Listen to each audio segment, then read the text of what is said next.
অবধি দেখেছিলাম। এবার সেকেন্ড পার্টটা নিয়ে আলোচনা করব। চলো কথা না বাড়িয়ে স্টার্ট করা যাক। অন্নপূর্ণা হাসিয়া বলিলেন, দূর পাগলি, এখন পুঁই ডাঁটার চারা পোতে কখনো? তাহলে আগের পার্টে আমরা কি দেখেছিলাম, যে খেন্তি শীতকালে একটা পুঁই চারা পুঁতেছিল তাদের উঠোনের পাশে। তো অন্নপূর্ণা সেটা দেখে হেসে বলল কি, দূর পাগলি, এখন কেউ পুঁই ডাঁটা চারা পোতে? বর্ষাকালে পুঁততে হয়। তাহলে কখন পুঁততে হয়? বর্ষার সময়, যখন বৃষ্টি পড়ে সেই সময় কিন্তু পুঁই চারা পুঁততে হয়, তাহলে ভালো গাছ হয়। এখন যে জল না পেয়ে মরে যাবে, তাহলে কি বলছে, এখন জল পাবে না, শীতকাল, বৃষ্টি হবে না, তাহলে কি হবে? মরে যাবে। খেন্তি বলিল, কেন, আমি রোজ জল ঢালবো? অন্নপূর্ণা বলিলেন, দেখ, হয়তো বেঁচে যেতেও পারে। আজকাল রাতে খুব শিশির হয়, খুব শীত পড়িয়াছে। তাহলে কি বলছে, আজকাল রাতে খুব শিশির হয়, তো হয়তো গাছটা বেঁচে যেতেও পারে, দেখ আজকাল খুব শীত পড়েছে। সকালে উঠিয়া সহায় হলে দেখিলেন তাহার দুই ছোট মেয়ে দোলায় গায়ে বাঁধিয়া রোদ উঠিবার প্রত্যাশায় উঠানের কাঁঠাল তলায় দাঁড়াইয়া আছে। তাহলে সকালবেলায় তার দুটো কন্যা কি করেছে, যে কাঁঠাল তলায় রোদ কখন উঠবে, খুব শীত তো, তার জন্য অপেক্ষা করছে। একটা ভাঙা ঝুড়ি করিয়া খেন্তি শীতে কাঁপিতে কাঁপিতে মুখুজ্জে বাড়ি হইতে গোবর কুড়াইয়া আনিল। তাহলে খেন্তি কি করলো, সকালবেলা উঠে মুখুজ্জে বাড়ি থেকে গোবর নিয়ে আসলো ওই গাছটাকে সার দেবে বলে, যে গাছটা সে পুঁতেছিল। সহায় হরি বলিলেন, হ্যাঁ মা খেন্তি, তা সকালে উঠে জামাটা গায়ে দিতে তোর কি হয়? সহায় হরি কি বললেন, যে গরম জামাটা গায়ে দিতে সকালবেলা তোর কি হয় রে খেন্তি? দেখ দেখি, এই শীত, এত শীত পড়েছে, দেখ তো এই শীতের সময় গায়ে গরম জামাটা দিয়ে। আচ্ছা দিচ্ছি বাবা, কই শীত তেমন তো শীত নেই, এটাই বলতে চাইলো খেন্তি। হ্যাঁ দে মা, এক্ষুনি দে, অসুখ বিসুখ 5 রকম হতে পারে, বুঝলি রে? সরাসরি বাহির হইয়া গেলেন। ভাবিতে ভাবিতে গেলেন, তিনি কি অনেক দিন মেয়ের মুখে ভালো করিয়া চাহেন নাই? তিনি কি ভাবতে ভাবতে বাইরে চলে গেলেন, যে তিনি কি তার মেয়ের দিকে অনেকদিন দেখেননি, চাহেন নাই, মানে দেখা, তার মেয়ের দিকে চাওয়া, তিনি কি চায়নি? খেন্তির মুখ এমন সুষ্টি হইয়া উঠিয়াছে, মানে খেন্তির মুখ খুব সুন্দর সুষ্টি হয়ে উঠছে দিন দিন। জামার ইতিহাস নিম্নলিখিত রূপ। তাহলে তার গরম জামাটার ইতিহাস কেমন, নিম্নলিখিত, মানে নিচে যেটা লেখা আছে সেটার রূপ আমরা এখন বর্ণনা করব। বহু বৎসর অতীত হইল, মানে অনেক দিন চলে গেল, অনেক বছর গেল। হরিপুরে রাসের মেলা হইতে সহায় হরি কখনো কালো সার্জের এই 2.5 টাকা মূল্যের জামাটি ক্রয় করিয়া আনেন। তাহলে যখন, কোন সময়কার কথা বলা হয়েছে, হরিপুরে যখন রাসের মেলা হয়েছিল সেই সময় সহায় হরি 2.5 টাকা দিয়ে এই গরম জামাটা কিনে এনেছিল। ছিঁড়ে যাবার পর, ছিঁড়ে গেছিল, মানে জামাটা তারপরে কিন্তু ছিঁড়ে গেছিল, ছিঁড়ে যাইবার পর তাহাতে কতবার রিফু ইত্যাদি গণনা করা হয়েছে। তাহলে রিফু মানে কি, এক প্রকার সেলাই। যখন ছিঁড়ে গেল তারপর কি করা হলো, সেলাই করা হয়েছে সেই জামাটাতে। হ্যাঁ, রিফু মানে সেলাইয়ের নানা রকম ধরন থাকে, রান, রিফু, তার মধ্যে রিফু এক ধরনের, ঠিক আছে, সেলাই করা হয়েছে। সম্প্রতি গত বছর হইতে খেন্তির স্বাস্থ্যোন্নতি হওয়ার দরুন জামাটি তাহার গায়ে হয় না। তাহলে আগের বছর থেকে খেন্তির স্বাস্থ্যোন্নতি হয়েছে, মানে বেশ হৃষ্টপুষ্ট হয়েছে, বড় হয়েছে, বড় হলে পরে হৃষ্টপুষ্ট হবে, ঠিক সেরকমই হয়েছে, তাই তার গায়ে ওই জামাটা কিন্তু আর আটে না। সংসারের এসব খোঁজ সহায়রি রাখিতেন না। তাহলে সংসারের এইসব খোঁজ কিন্তু সহায়রি মোটেও রাখতেন না। জামার বর্তমান অবস্থা অন্নপূর্ণারও জানা ছিল না। তা অন্নপূর্ণাকে খেন্তির মা, তারও কিন্তু জামার যে এরকম অবস্থা সেটা কিন্তু সেও জানতো না। খেন্তির নিজস্ব ভাঙা টিনের তোরঙ্গের মধ্যেই উহা থাকিত। খেন্তির একটা নিজের টিনের একটা বাক্স ছিল, তোরঙ্গ, সেই তোরঙ্গটার মধ্যে কিন্তু তার এই জামাটা থাকতো।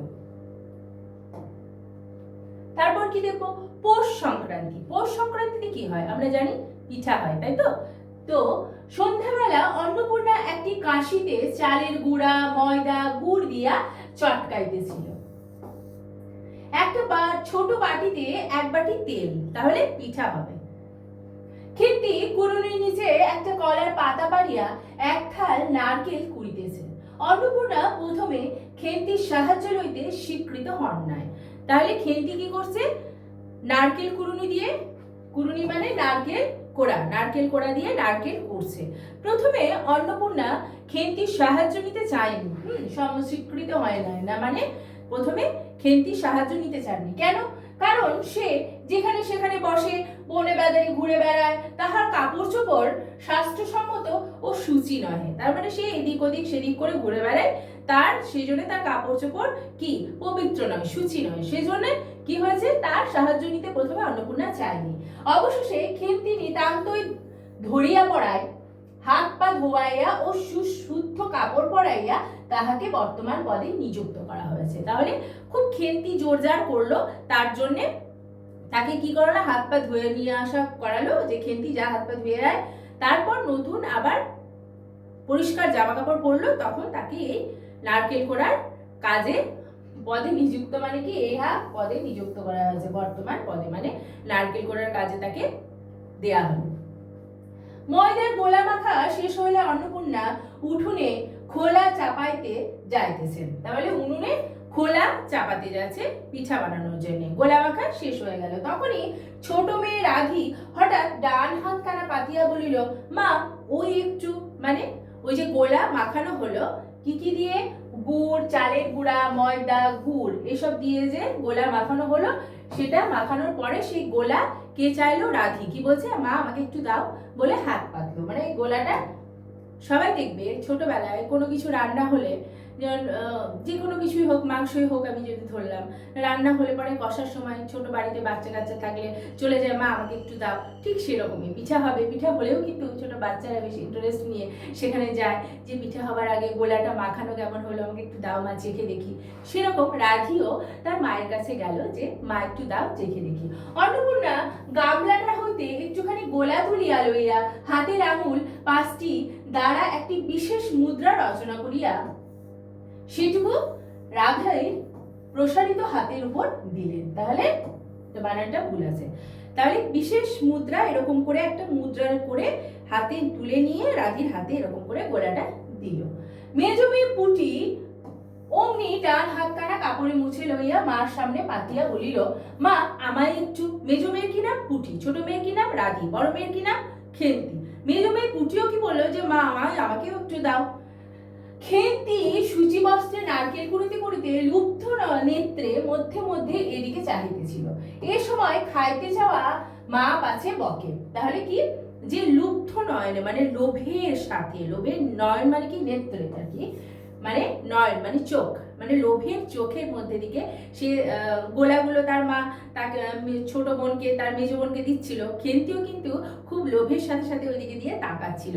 সে আবার চাইলে যদি তার মা আবার বকে, কারণ সে তো একটা নারকেল কুড়াচ্ছে, এটো হয়ে যাবে খেলে পরে, তখন তো তার মা বকবে, কারণ আগেই ওকে এসব কাজে হাত দিতে দেয়নি, দিতে চাইছিলই না। যাই হোক, সেই হিসাবে কিন্তু খেন্তি চাওয়ার আর সাহস পেল না। কিন্তু মা তো, অন্নপূর্ণা বলিলেন, দেখি নিয়ে আয় খেন্তি ওই নারকেলের মালাটা, ওতে তোর জন্য একটু রাখি। যতই হোক মা, যতগুলোই বাচ্চা থাকুক না কেন, সবাইকে তো সমানভাবে সমান চোখেই দেখে। তো মা কি বললো, যে নারকেলের মালাটা নিয়ে আয়, তোর জন্য একটু তুলে রাখি, খেয়ে দেখবি। খেন্তি ক্ষিপ্র হস্তে নারকেলের উপরের মালাখানা যাহাতে ফুটা নাই সেখানে সরাইয়া দিল। অন্নপূর্ণা তাহাতে একটু বেশি করিয়া গোলা ঢালিয়া দিলেন। তাহলে ক্ষিপ্র মানে একদম পাগলের মতো তাড়াতাড়ি চলে গেল। যেই মাকে বললো, সঙ্গে সঙ্গে দুটো মালার মধ্যে, নারকেল ভাঙলে পরে দুটো মালা হয়, সেই মালার মধ্যে একটাতে ফুটো থাকে, একটাতে ফুটো থাকে না, যেটাতে ফুটো নেই সেটা নিয়ে দৌড়ে গিয়ে মাকে দিয়ে দিল। মা সেখানে একটু বেশি করিয়ে গোলা তুলে রাখলো।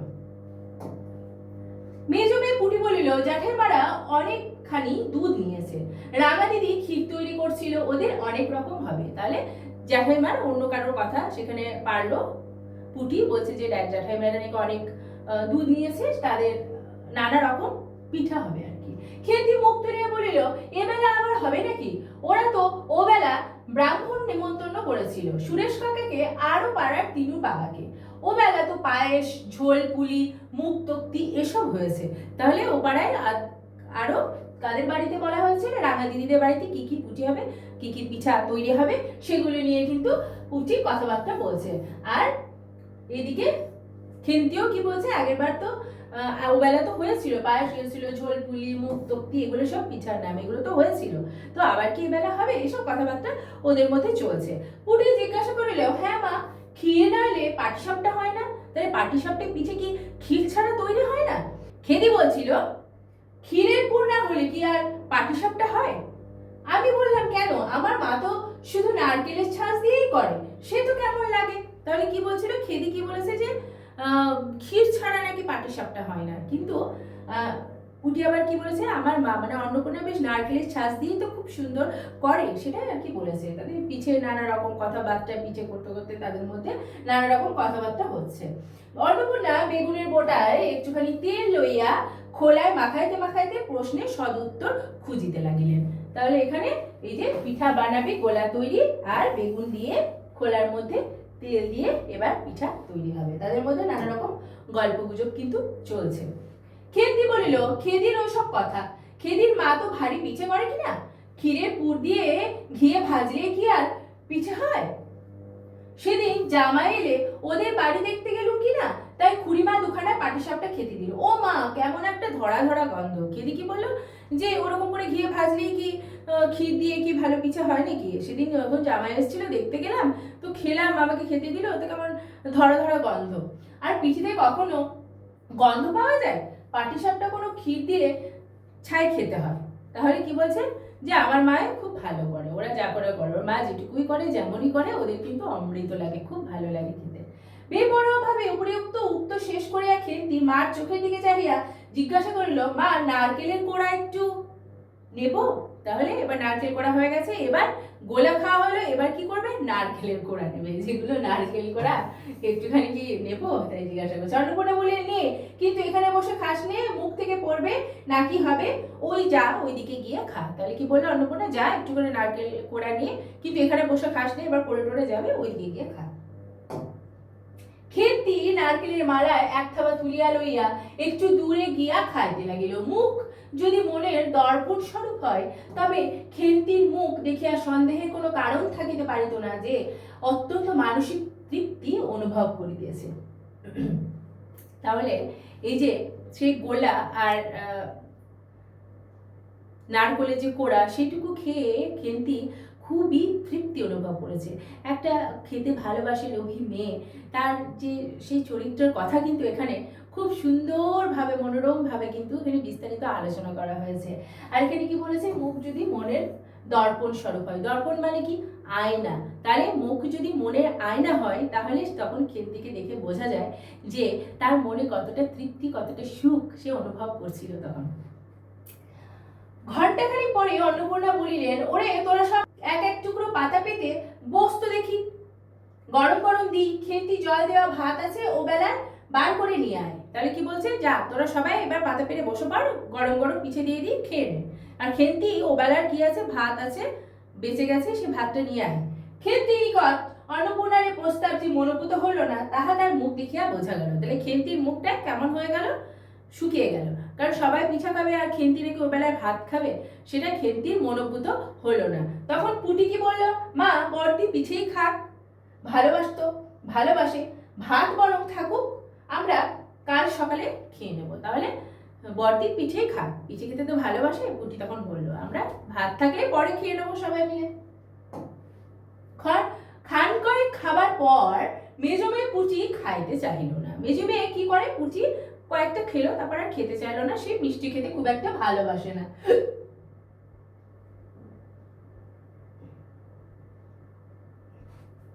খান কয়েক খাইবার পর মেজো মেয়ে পুটি আর খেতে চাইলো না। সে নাকি অধিক মিষ্টি খাইতে পারে না, সে বেশি মিষ্টি খেতে পারে না, তাই কয়েকটা খেলো। সকলের খাওয়া শেষ হইয়া গেলেও খেন্তি তখনও খাইতেছে। সে মুখ বুজিয়া শান্ত ভাবে খায়, আস্তে আস্তে সে শান্ত ভাবে খায়। মেয়ে যে এমনি শান্ত, বড় একটা কথা কহে না। অন্নপূর্ণা দেখিলেন সে কম করিয়া 18-19 খানা খাইয়েছে। এখান থেকে প্রশ্ন আসতে পারে, খেন্তি কতগুলো পিঠে খেয়েছিল? 18-19টা। জিজ্ঞাসা করিলেন, খেন্তি আর নিবি? তখন খেন্তি খাইতে খাইতে শান্তভাবে সম্মতিসূচক ভাবে ঘাড় নাড়িল। সম্মতিসূচক মানে সম্মতি দিল, হ্যাঁ বলিল যে হ্যাঁ, আরো নেব আর কি।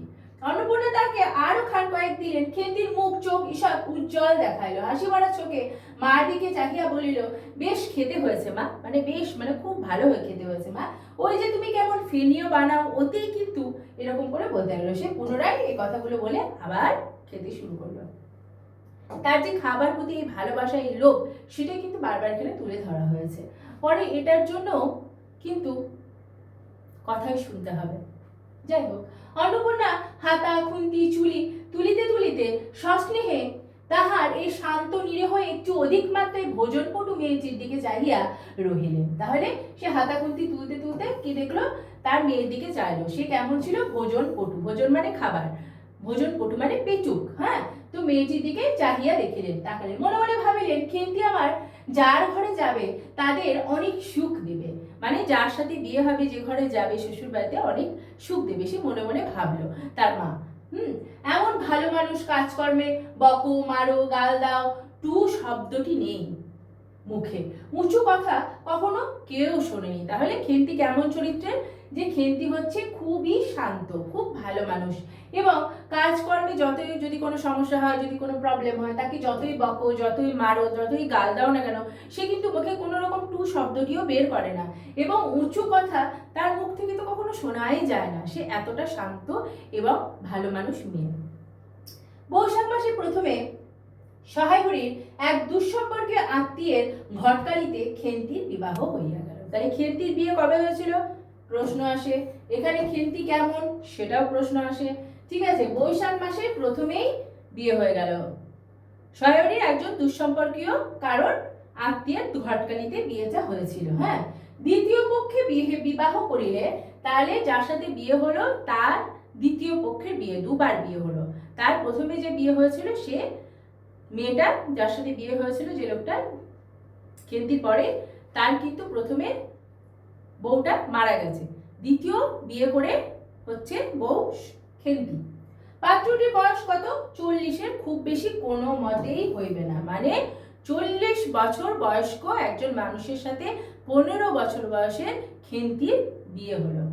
প্রথমে এখানে অন্নপূর্ণা আদৌ ইচ্ছুক ছিলেন না, কিন্তু পাত্রটি সঙ্গতিপন্ন, শহর অঞ্চলে বাড়ি, সিমেন্ট চুন ও ইটের ব্যবসায় 2 পয়সা নাকি করিয়াছে, এরকম পাত্র হঠাৎ মেলাও বড় দুর্লভ কিনা। আচ্ছা, তাহলে প্রথমে কিন্তু অন্নপূর্ণা এখানে সম্মতি দেয়নি, কারণ পাত্রের বয়স বেশি, কিন্তু সব দিক বিচার বিবেচনা করে যে পাত্রটির শহর অঞ্চলে বাড়ি আছে, সিমেন্ট চুন ইটের ব্যবসা আছে, 2 পয়সা আছে, সেই জন্য বিয়েতে কিন্তু রাজি হয়ে গেল। জামাইয়ের বয়স একটু বেশি, জামাইয়ের বয়স কত? একটু বেশি। প্রথমে সেই জন্য অন্নপূর্ণা জামাইয়ের সম্মুখে বাহির হইতে একটু ইতস্তত বা সংকোচ বোধ করতেছিলেন। তাহলে যেহেতু জামাইয়ের বয়স একটু বেশি, তার জন্য অন্নপূর্ণা প্রথমে কিন্তু বাইরে বেরোতে চায়নি, কিন্তু পাছে খেন্তির মনে কষ্ট হয়, এই জন্য জামাই বরণের সময় তিনি খেন্তির সুপুষ্ট হস্তখানি ধরিয়া জামাইয়ের হাতে তুলিয়া দিলেন। কিন্তু খেন্তি যদি মনে কষ্ট পায় যে মা আমার বেরিয়ে আসলো না আমার বিয়ের সময়, সেই জন্য অন্নপূর্ণা এসে খেন্তির সুপুষ্ট হাত, মানে মোটা সোটা বেশ হাত, হ্যাঁ সুপুষ্ট মানে, সে হাতটা জামাইয়ের হাতে তুলে দিল। চোখের জল তাহার গলা বন্ধ হইয়া গেল, আসিল, কিছু বলিতে পারিল না। সে চোখে কিন্তু কান্না করতে শুরু করে দিল। যতই হোক, মেয়ের বিয়ে হয়ে যাচ্ছে, স্বাভাবিক ব্যাপার, কান্না তো আসবেই। বাড়ির বাহির হইয়া আমলকি তলায় বেহারার সুবিধা করিয়া লইবার জন্য বরের পালকি একবার নামাইল। এরপরে কিন্তু আমরা দেখলাম যে বরের বয়স কত, হ্যাঁ, তার কত নম্বর বিয়ে, এগুলো কিন্তু প্রশ্ন আসবে, আমি আগেও বলেছি। যাই হোক, বাড়ির বাইরে আমলকি তলা ছিল, সেখানে বেহারারা কি করলো, পালকি যারা নিয়ে যায়, বেহারা বলে তাদেরকে, তারা একবার সুবিধা করে নেওয়ার জন্য একবার নামিয়েছিল। হ্যাঁ, অন্নপূর্ণা চাহিয়া দেখিলেন বেড়ার ধারে নীল রঙের মেদি ফুলের গুচ্ছগুলি যেখানে নত হইয়া আছে, খেন্তির কম দামের বালুচরের রাঙা চেলি আঁচলখানা পালকির বাহির হইয়া সেখানে লুটাইতেছে। যখন নামলো তখন কম দামের বালুচরিটা নিচে লুটাইছে, সেটা একবার অন্নপূর্ণা লক্ষ্য করলো। তাহারে অত্যন্ত অগোছলা, নিতান্ত নিরীহ এবং একটু অধিক মাত্রায় ভোজনপটু মেয়েটিকে পরের ঘরে অপরিচিত মহলে পাঠাইতে তাহার বুক উদ্বেল হইয়া উঠিতেছিল। খেন্তিকে কি অপরে ঠিক বুঝিবে? এইটা হচ্ছে একটা ভালো লাইন। তাহলে কি যে তার মায়ের মন, সে বারবার করে মনে মনে করছিল তার নিরীহ, যেগুলো সব কিছু সামলাতে পারে না, ভোজন পটু তার মেয়েকে, এরকম এত ভালো চরিত্রের ভালো মানুষ মেয়েকে কি সবাই কি বুঝবে? অপর মানে অন্যরা কি এই খেন্তির কি বুঝবে কি? এটা নিয়ে কিন্তু সে খুব উদ্বিগ্ন হয়ে গেল, মনটা খুব ছটফট করতে শুরু করলো। যাইবার সময়ে খেন্তি চোখের জলে ভাসিতে ভাসিতে সান্ত্বনার সুরে বলিয়াছিল, মা, আষাঢ় মাসে আমাকে এনো, বাবাকে পাঠিয়ে দিও। দুটো মাস তো, তাহলে কি বলছে, মা আষাঢ় মাসেই কিন্তু আমাকে নিয়ে আসবে। বৈশাখ মাসে বিয়ে হলো, বৈশাখ জ্যৈষ্ঠ আষাঢ় মাস পড়লে আমাকে কিন্তু নিয়ে এসো, সে কাঁদতে কাঁদতে বলেছিল। ও পাড়ার ঠান দিদি বলিলেন, তোর বাবা তোর বাড়ি যাবে কেন রে? আগে নাতি হোক তবে তো। তাহলে ও পাড়ার ঠান দিদি কি বলেছিল, যে তোর বাবা তোর বাড়ি কেন যাবে, আগে নাতিপুতি হোক, যেমন আর কি বয়স্করা গ্রামের বলে, ঠিক সেরকমই। খেন্তির মুখ লজ্জায় রাঙা হয়ে উঠিল, জল ভরা ডাগর চোখের উপর একটুখানি লাজুক হাসির আভা মাখাইয়া সে একগুঁয়েমি সুরে বলিল, না যাবে না বই কি, দেখো তো কেমন। না জান, তাহলে কেন যাবে না? অবশ্যই যাবে। কেমন কেন না যান? বেশ লজ্জা করে মুখে কিন্তু বলল। ফাল্গুন চৈত্র মাসের বৈকাল বেলা উঠানের মাচায় রোদ্রে দেওয়া আমসত্ত্ব তুলিতে তুলিতে অন্নপূর্ণার মন হু হু করিত। তাহলে ফাল্গুন চৈত্র মাসে রোদে দেওয়া আমসত্ত্ব তুলতে তুলতে অন্নপূর্ণার মন কেমন হু হু করে উঠলো। কার জন্য? খেন্তির জন্য। কোন মাসে? ফাল্গুন চৈত্র মাসে। কি তুলিতে তুলিতে? আমসত্ত্ব। তাহার অনাচারী লোভী মেয়েটি আজ বাড়িতে নাই যে, কোথা হতে বেড়াইয়া আসিয়া লজ্জাহীনার মতো হাতখানি পাতিয়া মিনতির সুরে অমনি বলবে, মা বলবো একটা কথা, ওই কোনটা ছিঁড়ে একটু। তার মানে কি? অন্নপূর্ণা আমসত্ত্ব রোদে শুকাইতে দিতে মনে মনে করছে, আমার যদি খেন্তি লজ্জাহীনা লোভী মেয়েটি থাকতো তাহলে কি বলতো, মা ওই আমসত্ত্বর কোনটা ছিঁড়ে একটু আমাকে দাও, লজ্জাহীনার মতো আমাকে চাইতো দুহাত পেতে, সেটাই বলছে। সে মনে মনে কিন্তু ভীষণই তার কষ্ট হচ্ছে তার মেয়েটার জন্য, বিয়ে হয়ে গেছে, হ্যাঁ নাই, সে বারবার করে সেগুলো কিন্তু খুব মিস করছে। এই যে মায়ের মন, স্বাভাবিক ব্যাপার। তারপর কি হলো, 1 বছরের উপর হইয়া গিয়াছে, 1 বছর হয়ে গেল তার বিয়ে। পুনরায় আষাঢ় মাস বর্ষা বেশ নামিয়াছে। তাহলে কি হলো, যে 1 বছর পার হয়ে গেল। আগের আষাঢ় মাসে নিয়ে যাওয়ার কথা ছিল, বৈশাখ পেরিয়ে আবার আষাঢ় মাস চলে আসলো। ঘরের দাওয়ায় বসে সহায়রী প্রতিবেশী বিশ্ব সরকারের সহিত কথা বলিতেছিলেন। এবার হবে ক্লাইম্যাক্স, আমরা বুঝবো কি হলো, কেন হলো, কিভাবে হলো। তাহলে সহায়রী দাওয়ায় বসে কার সাথে কথা বলছিল? বিশু সরকারের সঙ্গে। সহায়রী তামাক সাজিতে সাজিতে বলিলেন, ও তুমি ধরে রাখো, ওরকম হবেই দাদা, আমাদের অবস্থার লোকের ওর চেয়ে ভালো কি আর জুটবে। তাহলে ওরকম হবে দাদা, তুমি ধরে রাখো, এরকম করে বলছে। বিশু সরকার তাল পাতার চাটাইয়ের উপর উবু হইয়া বসিয়াছিলেন। দূর হইতে দেখিলে মনে হবার কথা তিনি বুটি করিবার জন্য ময়দা চটকাইতেছেন। বুটি বুটি করে ময়দা চটকাচ্ছে। গলা পরিষ্কার করিয়া বলিলেন, না ওসব আর, তাছাড়া আমি যা দেব নগদই দেব। তোমার মেয়েটির হয়েছিল কি? তাহলে এই কথায় কথায় এগুলো কথা আসলো, যে তোমার মেয়েটির কি হয়েছিল, মানে খেন্তির কি হয়েছিল। কাকে জিজ্ঞাসা করলো? সহায়রীকে। এবার কি হলো, সহায়রী হুঁকায় 5-6টি টান দিয়া কাশিতে কাশিতে বলিলেন, বসন্ত হয়েছিল শুনলাম। কি হয়েছিল? বসন্ত। বসন্তকালে বসন্ত রোগ হয়, সেটার কথা বলা হয়েছে, এখন সেটাকে পক্স বলা হয়। তো ওই রোগ কিন্তু সেই সময় হয়েছিল। ব্যাপার কি দাঁড়ালো বুঝলে, মেয়ে তো কিছুই পাঠাতে চায় না, 250 আন্দাজ টাকা বাকি ছিল, বললে ও টাকা আগে দাও তবে মেয়ে নিয়ে যাও। তাহলে মেয়েকে আনতে গেছিল, কিন্তু মেয়েকে কোনোভাবেই পাঠায়নি তার শ্বশুরবাড়ির লোকে, কারণ এই যে টাকা বাকি ছিল, 250 আন্দাজ 250 টাকা বাকি ছিল, তাই মেয়েকে তার বাপের বাড়ি আসতে দেয়নি। একেবারে চামার। তাহলে কি, তারা খুবই চামার, মানে খুব ছোট মনের মানুষ, খুব ছোট লোক আর কি। তারপর বললাম, টাকাটা ভাইয়া ক্রমে ক্রমে দিচ্ছি, পুজোর তত্ত্ব কম করেও 30 টাকার কমে হবে না। তাহলে পুজোর তত্ত্ব 30 টাকার বেশি, 30 টাকার কমে কিন্তু হবে না, 30 টাকা 40 টাকা লেগেই যাবে, তো আমি টাকাগুলো আস্তে আস্তে দেবো, এটাই বলেছিল সহায়রী। মেয়ে নানা নিন্দা উঠালে, তাহলে মেয়ে নানা নিন্দা চর্চা করলো, ছোট লোকের মেয়ের মতো চলে, হাবাতে ঘরের মতো খায়, আরো কত কি, কেমন যে খেন্তি তো একটু খেতে ভালোবাসে, তাই ছোট লোকে ঘরের মতো এদিক ওদিক চলে, বেশি করে হাবাতে ঘরের মতো খায়, এসব উল্টো পাল্টা কথাবার্তা কিন্তু তার মেয়ের নামে তাকে বলেছিল। পৌষ মাসে দেখতে গেলাম, মেয়েটাকে ফেলে থাকতে পারতাম না, বুঝলে। শহরে হঠাৎ বন্ধ করিয়া মিনিট কত ধরিয়া হুকায় টান দিতে লাগিলেন। কিছুক্ষণ পরে দুজনের আবার কথা শোনা গেল না। তাহলে সে কবে দেখতে গেছিল? পৌষ মাসে মেয়েকে না থাকতে পেরে দেখতে গেছিল। তারপর কি হলো? অল্পক্ষণ পরে বিশু সরকার বলিলেন, তারপর আমার স্ত্রী অত্যন্ত কান্নাকাটি করাতে পৌষ মাসে দেখতে গেলাম। কে বলছে? সহায়রী। তার স্ত্রী মানে অন্নপূর্ণা খুব কান্নাকাটি করছিল বলে সহায়রী তার মেয়েকে খেলদিকে দেখতে গেল। কি হলো দেখো, মেয়েটার যে অবস্থা করেছে, শাশুড়িটা শুনিয়ে শুনিয়ে বলতে লাগলো, যা না জেনে শুনে ছোট লোকের সঙ্গে কুটুম্বিতা করলে এরকমই হয়, যেমনি মেয়ে তেমনি বাপ। পৌষ মাসের দিনে মেয়ে দেখতে এলেন শুধু হাতে। পরে বিশু সরকারের দিকে চাহিয়ে বললেন, তারপরে কি বললো, যখন মেয়েকে দেখতে গেল তখন তার শাশুড়ি তার বাবাকে সহায়রীকে উল্টো পাল্টা কথাবার্তা বলেছে, যা খুশি তাই নিন্দে বান্দা কথা শুনিয়েছে। তখন কি বলছে আবার বিশু সরকারের দিকে তাকিয়ে সহায়রী তখন নিজের ছোট লোক কি বড় লোক নিজের একটা আভিজাত্যের কথা তখন বলতে শুরু করলো। তোমরা তো সরকার পুরো জানতে বাকি নেই, আমি পরমেশ্বর চাটুর্যের নামে নীলকুঠির আমলে এই অঞ্চলে বাঘে গরুতে এক ঘাটে জল খেত। মানে পরমেশ্বর চাটুর্য হচ্ছে তার বাবা সহায়রী। তাহলে আগের আভিজাত্যের কথা সে কিন্তু শুরু করে দিল বলতে। ওইগুলো কথা বলতে বলতে ছোট লোক বলা হয়েছে, তাকে অপমান করা হয়েছে, তার মনের মধ্যে সেই যে একটা কষ্ট, সেগুলো কিন্তু ফুটে ফুটে এভাবে বেরিয়ে আসছে। আভিজাত্যের গৌরবে সহায়রী শুষ্ক স্বরে হা হা করিয়া খানিকটা শুষ্ক হাসি হাসিলেন। আভিজাত্যের সুরে সে হা হা করে হাসলেন শুষ্ক হাসি, যার মধ্যে কোনো রকম রস নেই। বিশু সরকার, এটা বিনু নয় বিশু, বিশু সরকার সমর্থন সূচক একটা অস্পষ্ট শব্দ করিয়া ঘাড় নাড়িলেন। সে সমর্থন মানে এরকম করলেন, হ্যাঁ বললেন। তারপর ফাল্গুন মাসে তার বসন্ত হলো, মানে কার? খেন্তির। এমন চামার বসন্ত গায়ে বেরুতেই টালায় আমার এক দূর সম্পর্কের বোন আছে, একবার কালীঘাটে পুজো দিতে এসে তার খোঁজ পেয়েছিল, তারই ওখানে ফেলে রেখে গেল।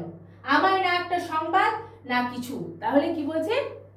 টালায় কি করেছিল? কালীঘাটে একবার পুজো দিতে গেছিল তার শ্বশুরবাড়ির লোকেরা, সেখানে সহায়রীর একটা দুঃসম্পর্কের বোন থাকতো।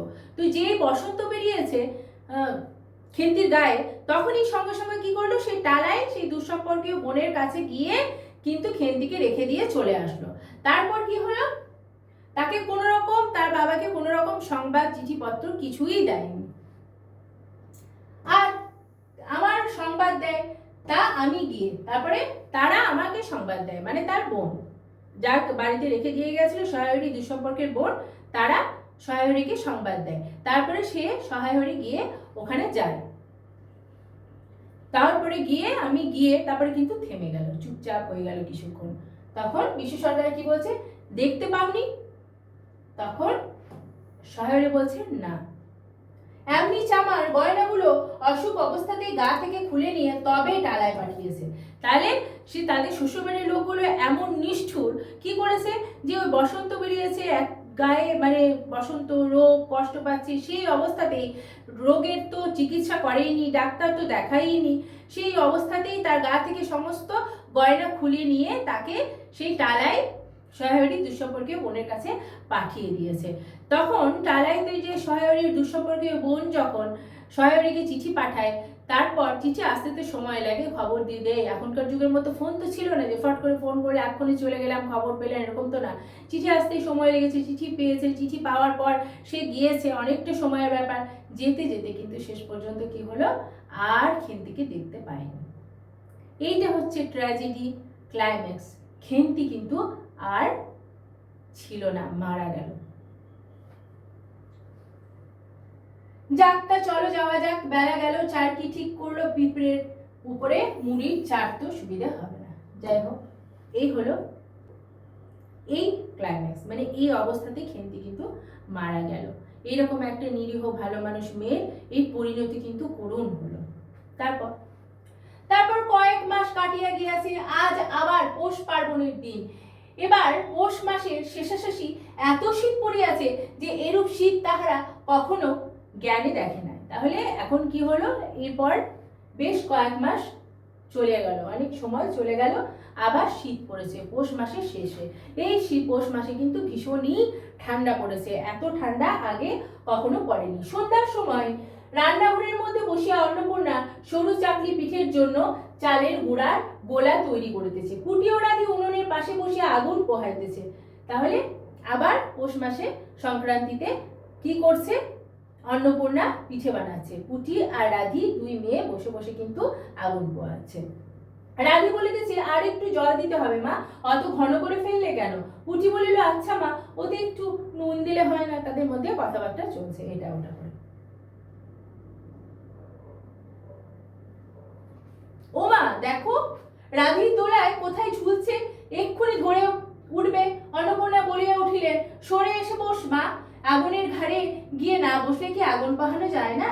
এইদিকে আয়। তাহলে কি বলছে, ওদের মধ্যে কথাবার্তা চলছে, আগুনের অত কাছে যাস না, এখনই আগুন টাগুন লেগে যাবে। গোলা তৈরি হয়ে গেল, খোলা আগুনে চড়াইয়া অন্নপূর্ণা গোলা ঢালিয়া মুচি দিয়া টিপ দিয়া ধরিলেন। দেখিতে দেখিতে মিঠে আছে পিঠে টোপরের মতো ফুলিয়া উঠিল। পুটি বলিল, মা দাও প্রথম পিঠেখানা, কানাচে সারা ষষ্ঠী ফেলে দিয়ে আসি। অন্নপূর্ণা বলিলেন, একা যাসনি, রাধিকে নিয়ে যা। তাহলে পুটিকে বলল যে ষষ্ঠীকে প্রথম পিঠেটা একটু সারা ষষ্ঠীকে দিয়ে আসি, দাও। যে তখনকার রীতি, প্রথম খাবার করলে সেটা কিন্তু ষষ্ঠীকে অর্পণ করতে হয়, সেটা করার জন্য গেল। তখন কি বললো, যা রাধিকে সঙ্গে নিয়ে যা, একা যাস নে। খুব জ্যোৎস্না উঠিয়াছিল, বাড়ির পিছনে খাড়া গাছে ঝোপের মাথায় তেরাকুচা লতার থেলো থেলো সাদা ফুলের মধ্যে জ্যোৎস্না আটকিয়া রহিয়াছে। পুটি ও রাধি খিড়কি দোর খুলিতে একটা শিয়াল শুকনো পাতায় খসখস শব্দ করিতে করিতে বন ঝোপের মধ্যে ছুটিয়া পালাইল। ঠিক আছে, তারা পিঠে ফেলতে গেল, সেখানে লতা পাতা ঝোর, সন্ধ্যা বেলা, একটুখানি সন্ধ্যা হলেই তো শীতের দিনে মনে হয় যেন গভীর রাত। তারপর ওখানে যখন ফেলতে গেল, শিয়াল একটা খসখস করে চলে গেল। পুটি পিঠেখানা জোর করিয়া ছুড়িয়া ঝোপের মাথায় ফেলিয়া দিল। তারপর চারিধার নির্জন বাসবনের নিস্তব্ধতায় ভয় পাইয়া ছেলে মানুষ পিছু হটিতে আসিয়া খিড়কি দরজার মধ্যে ঝুঁকিয়া পড়িয়া তাড়াতাড়ি দ্বার বন্ধ করিয়া দিল। সে তাড়াতাড়ি করে পিঠে ফেলে দিয়ে দৌড়ে এসে ভয়ে মানে আওয়াজ পেয়েছে এরকম অন্ধকারের মধ্যে দরজা বন্ধ করে দিয়ে সে ঘরের মধ্যে চলে আসলো। এই যে বিভূতিভূষণের কলমে প্রকৃতি কিন্তু জীবন্ত, এখানে প্রকৃতির যে একটা দারুণ রূপ, অন্ধকারে সুন্দর রূপ কিন্তু তিনি তুলে ধরেছেন। শিশুদের মনে এক আদিম ভয়ের এখানে সঞ্চার হয়েছে। তারপর কি দেখবো, পুটি ও রাধি ফিরিয়া আসলে অন্নপূর্ণা জিজ্ঞাসা করিলেন, দিলি? পুটি বলিল, হ্যাঁ মা, তুমি আর বছর যেখানে নেবুর চারা তুলে এনেছিলে সেখানে ফেলে দিলাম। তারপর সে রাত্রে অনেকক্ষণ কাটিয়া গেল, পিঠে গড়া প্রায় শেষ হইয়া আসিয়াছে। রাতও তখনও খুব বেশি। জ্যোৎস্নার আলোয় বাড়ির পিছনের বনে অনেকক্ষণ ধরিয়া একটা কাঠঠোকরা পাখি ঠক ঠক শব্দ করিতেছিল। তাহার স্বরটাও যেন ক্রমে তন্দ্রালু হইয়া পড়িতেছে। দুই বোনের খাইবার জন্য কলার পাতা চিনতে চিনতে পুটি অন্য মনস্ক ভাবে হঠাৎ বলিয়া উঠিল, দিদি বড় ভালোবাসত। তাহলে এখানে কি হয়েছে, তারা নিজেরা আবার সেই পিঠে সংক্রান্তি আসলো, সব কিছু সেমই হচ্ছে, খালি কি হয়েছে, খেন্তি খালি নেই, খেন্তির অভাব। সেই স্মৃতির সঞ্চার, স্মৃতির প্রতিধ্বনি কিন্তু আবার বারবার করে খেন্তিকে মনে করিয়ে দিচ্ছে, খেন্তির কথা উঠে এসেছে। তিনজনেই খানিকক্ষণ নির্বাক হইয়া বসিয়া রহিলেন। খেন্তির কথা মনে পড়াতে তিনজনেই কিন্তু তিনজনকে কে অন্নপূর্ণা আর তার খেন্তির দুই বোন পুটি এবং রাধি চুপচাপ কিন্তু বসে থাকলেন তার কথা উঠাতে। তাহার পরে তাহাদের তিনজনেই দৃষ্টি কেমন করিয়া আপনা আপনি উঠানের এক কোণে আবদ্ধ হইয়া পড়িল।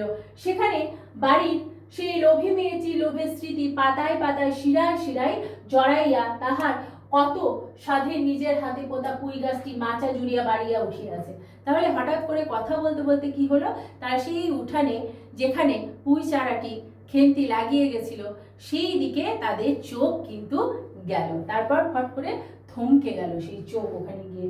বর্ষার জল ও কার্তিক মাসের শিশির লইয়া কচি কচি সবুজ ডগাগুলো মাচাতে সব ধরনের ন্যায় মাচা হইতে বাহির হইয়া দুলিয়াছে, সুস্পুষ্ট নধর প্রবর্ধমান জীবনের লাবণ্যে ভরপুর। তাহলে সেই পুঁই ডাঁটাগুলো সে মাচার মধ্যে আর নেই, সেখান থেকে বেরিয়ে এসে চারিদিকে ছড়িয়ে পড়েছে। এটি গল্পের হচ্ছে ক্লাইম্যাক্স, এটাই হচ্ছে গল্পের ক্লাইম্যাক্স। লোভী মেয়েটি, কে লোভী মেয়েটি? খেন্তি। খেন্তি আজ আর নেই, কিন্তু তার নিজ হাতে পোতা পুঁই গাছটি সতেজ প্রাণের স্পন্দনে কিন্তু বেড়ে উঠেছে। এখানে ভুল দেওয়া হয়েছে, পুটি নয়, এখানে হবে খেন্তি। মানুষের নশ্বর জীবন এবং প্রকৃতির চিরন্তন উদাসীন প্রাণ শক্তির এই নির্মম পরিত্যয় পাঠককে এক গভীর শূন্যতা স্তব্ধ করে দেয়। অবশ্যই পাঠক পড়তে পড়তে কিন্তু এখানে ক্লাইম্যাক্সের শেষ যখন হয়ে যায়, পাঠকের মন কিন্তু এখানে করুণ করুণ রসে, মনের মধ্যে করুণতা, মনের মধ্যে কষ্টের সঞ্চার হয়, যেখানে সেই লোভী মেয়েটি এত কিছু তামঝাম, এত কিছু করা, পুঁই চারা লাগানো, সে আজকে সতেজ হয়ে প্রবর্ধমান হয়ে সে কিন্তু লাবণ্যে ভরে উঠেছে, কিন্তু সে লোভী মেয়েটি এখানে থাকলো না, খেন্তি। সমাজে কি পরিহাস, নিষ্ঠুর। তাহলে আমাদের গল্প কিন্তু এখানেই শেষ হলো, একটা নিঠুর ক্লাইম্যাক্স দিয়ে আজকে আমাদের পুঁই মাছে গল্পটি শেষ করা হলো। আমরা কি দেখলাম? পুঁই মাচায় এক চিরন্তন দর্শন পেলাম, দারিদ্র, অবহেলা, অপূর্ণ আকাঙ্ক্ষা, প্রকৃতির নির্লিপ্ততা এখানে আমরা পেলাম।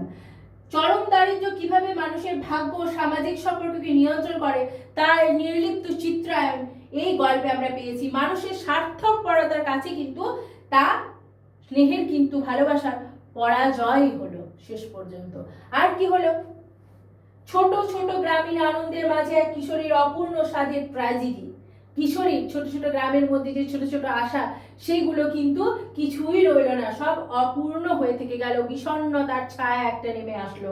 প্রকৃতির নির্লিপ্ততা কি? মানুষের শোককে পিছনে ফেলে প্রকৃতির চিরন্তন সজীবতার বেড়ে ওঠা নশ্বর জীবনের বিপরীতে প্রকৃতির অমোঘ উদাসীন প্রাণ শক্তি, তাই না? শেষ হলো এই নিষ্ঠুরতার মধ্যে দিয়ে। আমরা এই গল্পটি এখানেই শেষ করলাম।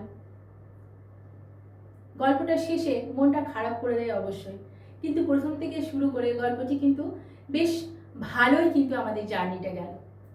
প্রথম থেকে তোমরা ফার্স্ট পার্টটা অবশ্যই দেখবে, না হলে সেকেন্ড পার্টটা তোমরা কিছুই বুঝতে পারবে না। ধৈর্য ধরে ফার্স্ট পার্টটা এবং সেকেন্ড পার্টটা খুব মন দিয়ে ধৈর্য ধরে কিন্তু শেষ পর্যন্ত দেখবে। প্রথম থেকে লাইন বাই লাইন আমি কিন্তু পুরো ডিসকাশন করে দিয়েছি, ব্যাখ্যা করে দিয়েছি, কোনো রকম সমস্যা হওয়ার কোনো কথাই এখানে নেই। পরে আবার একটা ভিডিও নিয়ে কিন্তু আমি হাজির হব অন্য টপিক নিয়ে। পরের ভিডিওর জন্য অপেক্ষা করো। যদি চ্যানেলটা এখনো পর্যন্ত সাবস্ক্রাইব না করে থাকো তাহলে তাড়াতাড়ি করে সাবস্ক্রাইব করে নাও, আর শেয়ার তো একটা অবশ্যই করবে, আর লাইক তো বানতা হ্যায়। পরের ভিডিওর জন্য অপেক্ষা করো। এতক্ষণ সঙ্গে থাকার জন্য অনেক অনেক ধন্যবাদ। Thank you.